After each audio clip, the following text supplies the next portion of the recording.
Hey guys, so I thought I'd do another video today, and this time I'm going to be talking a little bit more about the SJW or Social Justice Warrior um, issue coming really to head as it gets pummeled into us through not only the sports, which I've already talked about. Don't really need to go into that any more than what we've already gotten into that, even though the NHL is now going further deeper into that, and really they've come out with new guidelines along it, so it's really just making it worse off for everybody, as if they haven't lost enough fans already.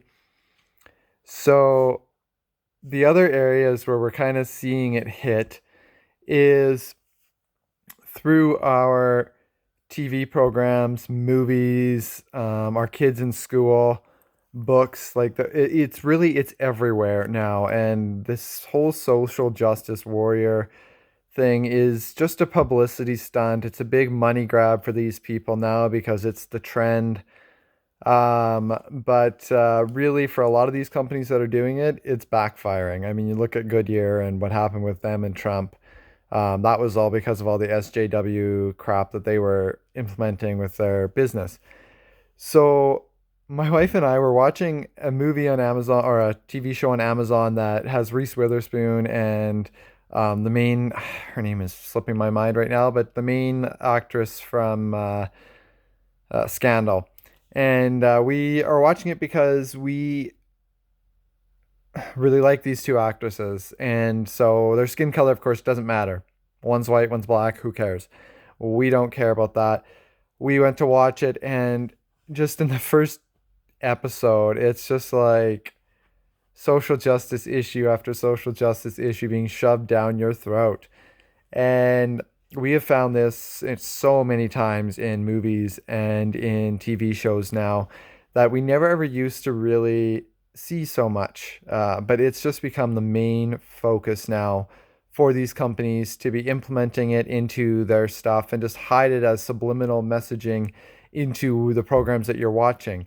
So you may not even really realize that you're being taken basically, but you're being drawn into this, and it's being psychologically put into your mind just under the sly, in the hopes that your brain will take it without you even realizing that it's happening. But we stopped watching the show just because, it's annoying to be watching it. I'm not watching TV and movies to be flooded with that kind of stuff. I'm watching that as kind of a good way to just take a break with my brain, kind of the way I used to do with sports before they went to garbage. Um, and we're already canceling our Netflix because of their issues with their shows that really are putting children in sexual lights. Something that we both disagree with, and will not ever support a company like that. So we have scrapped our Netflix, and we have scrapped our NHL Game Center. And so, our options are getting thinner and thinner, and we're seeing this more and more in all this stuff. And now we're seeing it in kids cartoons. Arthur, there's been big things about Arthur and Sesame Street shoving that down children's throats, and trying to slip it in there and teach them that all white people are racist. And it's just not true, and it's frustrating to see that.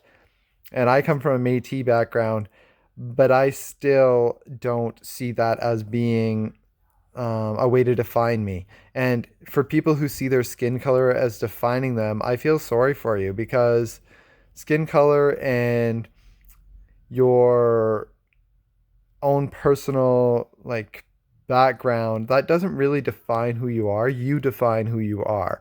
You make the decisions in your life that will mold you and mold those around you, um, into what you want to be. Whether it's a perceived thing, like some people, they really have that facade going up where it's just that perceived. But really, what I'm talking about here is your actual self. You decide what you believe. You decide what you are going to pursue.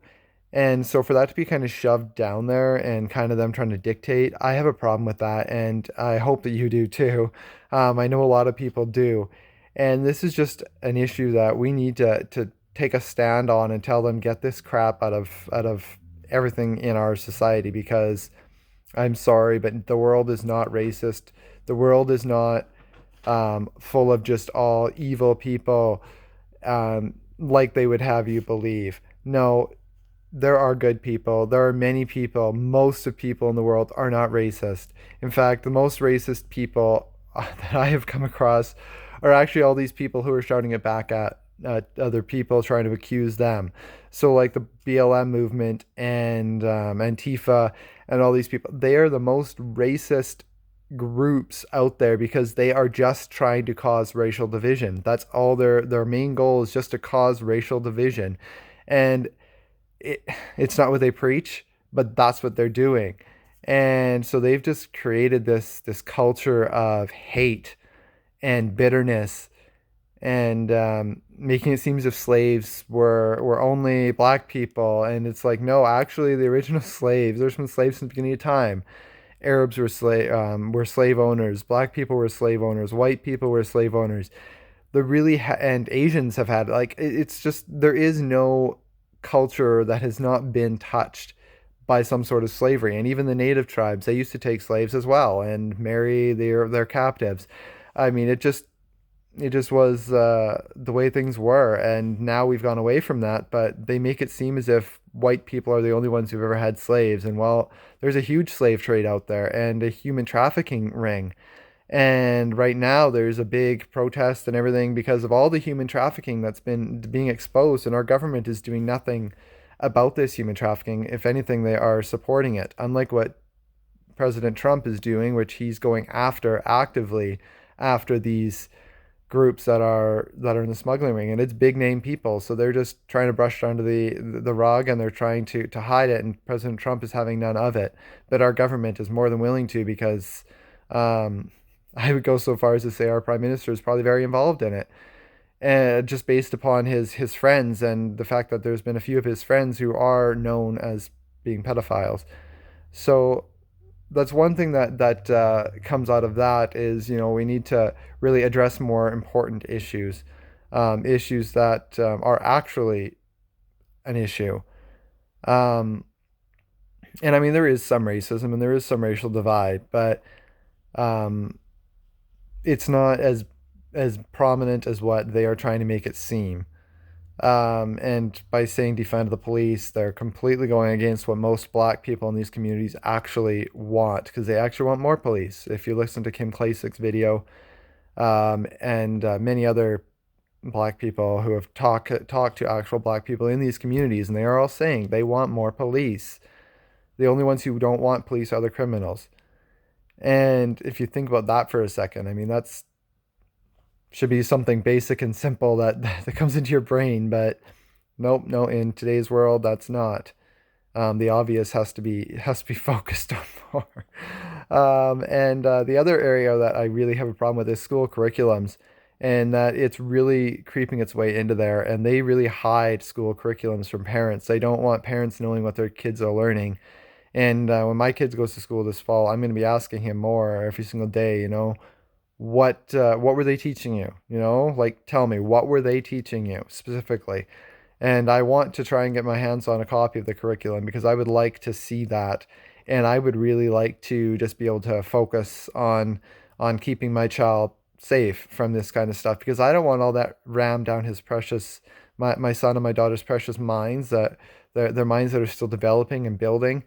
I don't want all that garbage shoved down there. There's much more important things for us to be dealing with, things that are bigger issues in this world right now, and I'm afraid that indoctrinating my kids is not one of those areas that I want to have focus on. I want it away from my children. I don't want that in there. And that is something that I'll be really focusing on this year. And I encourage you to all look into it too, into your kids' school curriculum, because I know down in the States, in the Vancouver area and in Ontario, they're really shoving this stuff down the kids' throats and trying to slide it into school curriculums. And in the States, they're even trying to make it so that parents are not going to participate in their kids' Zoom meetings because they don't want the parents to know what is in that curriculum. They're trying to hide that from the curriculum, even though it's in there, and they're really trying to really pressure your kids into this. And some of these teachers, because of the unions, they are really, really being pressured into focusing on that. And so many of them just they believe it and buy right into it. A lot of that thought line is liberal and NDP or Democrat on the other side of the border there. It's their kind of focus and their agenda, and it's all part of the UN Agenda 21. All of that's in there. So yeah, I just really encourage you guys to just watch out for it, keep an eye out for it, protect your children, protect your own minds, and just really try to avoid it and educate yourself on it before actually just automatically believing what you're being told and what you see on there. Thanks, guys.